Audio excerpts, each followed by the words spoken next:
राधे राधे दोस्तों, स्वागत है आप सभी का राधा रानी के छोटे से यूट्यूब चैनल पर। आज हम जानकारी लेंगे प्रदोष व्रत की। तो दोस्तों, माघ महीने के शुक्ल पक्ष का प्रदोष व्रत रखा जाएगा 30 जनवरी 2026, दिन रहेगा शुक्रवार को। प्रदोष व्रत महीने में 2 बार आता है, जैसे महीने में 2 बार एकादशी आती है। कृष्ण पक्ष का प्रदोष व्रत अलग होता है त्रयोदशी के दिन, और शुक्ल पक्ष का प्रदोष व्रत अलग होता है। तो शुक्ल पक्ष का जो माघ महीने के शुक्ल पक्ष का प्रदोष व्रत है, वह कल सुबह 11:30 बजे से त्रयोदशी तिथि शुरू हो जाएगी 30 जनवरी 2026 शुक्रवार के दिन से, और वह 31 जनवरी को सुबह 8:30 बजे समाप्त हो जाएगी। तो वैसे तो हिंदू धर्म में उदय तिथि के हिसाब से ही व्रत रखे जाते हैं, लेकिन प्रदोष व्रत में क्या होता है कि हम प्रदोष काल की पूजा मुख्यतः होती है। तो प्रदोष काल की पूजा जिस दिन शाम के समय जैसे हम ये पूजा करते हैं, प्रदोष काल का जो समय होता है सूरज छुपने से 45 मिनट पहले और 45 मिनट बाद का होता है। तो जैसे कल शाम को हम प्रदोष काल की पूजा करेंगे तो प्रदोष की तिथि चल रही होगी, लेकिन अगर हम परसों उदय तिथि के हिसाब से यह व्रत रखेंगे तो जब हम परसों शाम को प्रदोष काल की पूजा करेंगे तो प्रदोष की तिथि समाप्त हो चुकी होगी। इसीलिए प्रदोष काल की पूजा के हिसाब से यह व्रत कल मान्यता रखा जाएगा। तो 30 जनवरी को माघ महीने के शुक्ल पक्ष का प्रदोष व्रत रखा जाएगा, जो कि सुबह 11:30 बजे से शुरू होकर परसों 31 तारीख को 8:30 बजे समाप्त हो जाएगा दोस्तों।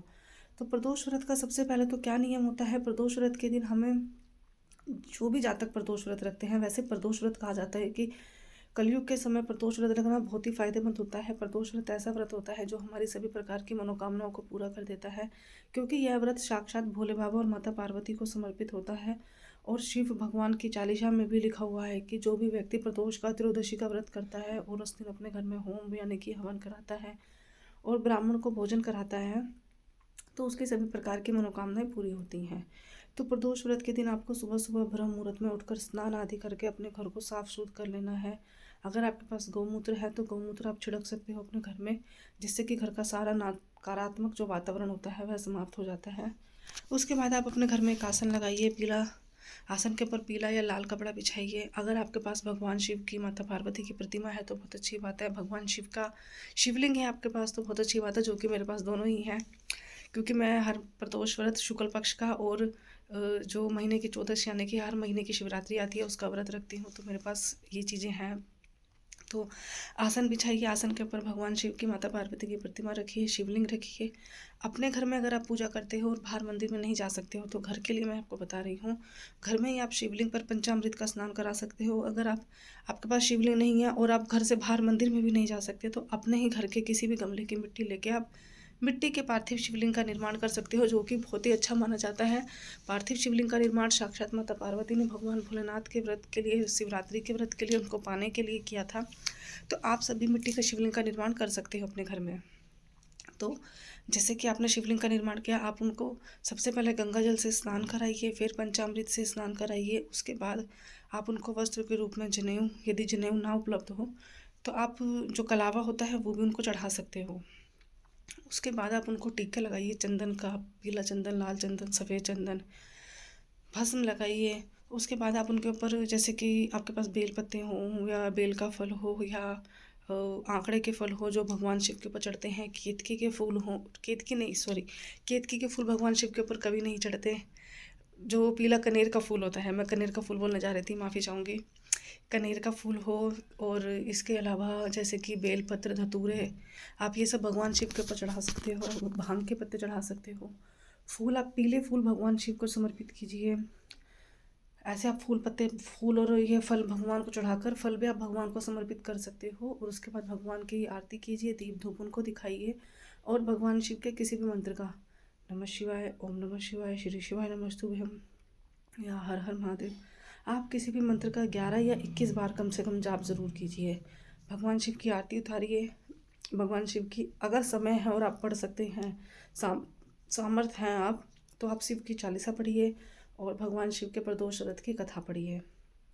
तो इस प्रकार से आप अपना व्रत रख सकते हो। सारा दिन आपको इस व्रत में ना तो सोना होता है, और महिलाएं खासकर ध्यान रखें कि यदि आप सुबह नहाते हो, सर धोते हो, तो जब तक आपके बाल पूरे तरीके से सूख ना जाए तब तक आप भगवान की शिव की पूजा में उपस्थित ना हो, क्योंकि गीले बाल जो हमारे पानी छिड़कते हैं तो वो हमारे शरीर की गंदगी झड़काते हैं, और उस समय यदि हम शिवलिंग की पूजा करते हैं या अभिषेक करते हैं तो भगवान शिव को वह बुरा लगता है। बालों को सुखाकर ही आप पूजा करें, ठीक है।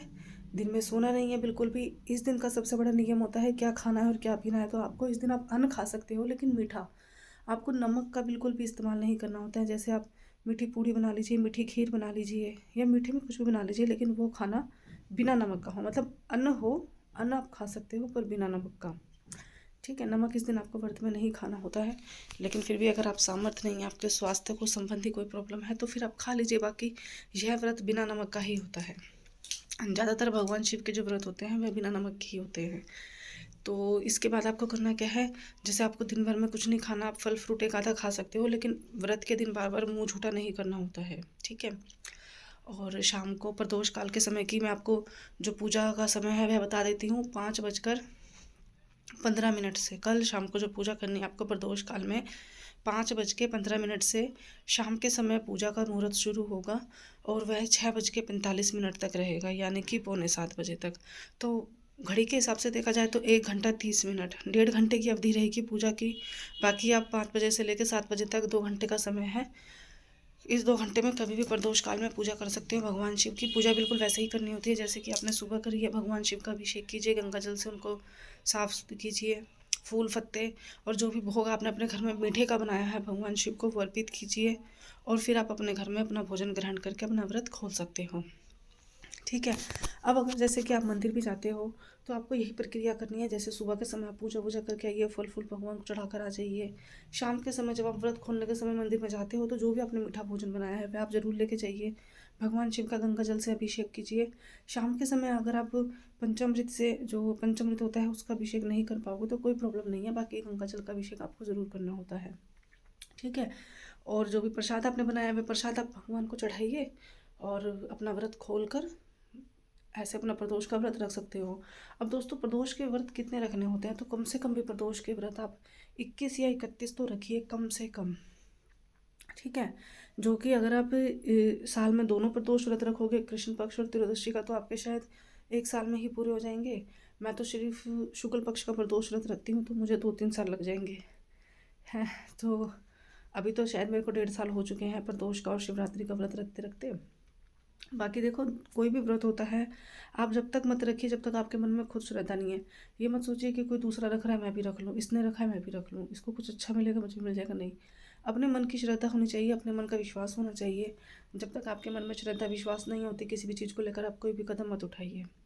बाकी दोस्तों प्रदोष व्रत की जानकारी मैंने आपको दे दी है। अगली वीडियो मेरी आएगी प्रदोष व्रत की व्रत कथा की, क्योंकि व्रत कथा आपको ज़रूर सुननी है। कोई भी व्रत बिना कथा के अधूरा होता है। और उम्मीद है मुझे प्रदोष व्रत से जुड़ी जितनी भी जानकारी थी सभी मैंने आपको दे दी है। अगर फिर भी कुछ रह गया होगा तो आप प्लीज़ मुझे कमेंट कीजिएगा, मैं आपको ज़रूर रिप्लाई करूँगी। और अगली वीडियो मेरी आएगी प्रदोष व्रत कथा की, तो आप मेरे चैनल को सब्सक्राइब ज़रूर कर लीजिए ताकि मेरी कोई भी वीडियो पूजा पाठ से जुड़ी हुई सारी आपको समय पे मिलती रहे। राधे राधे।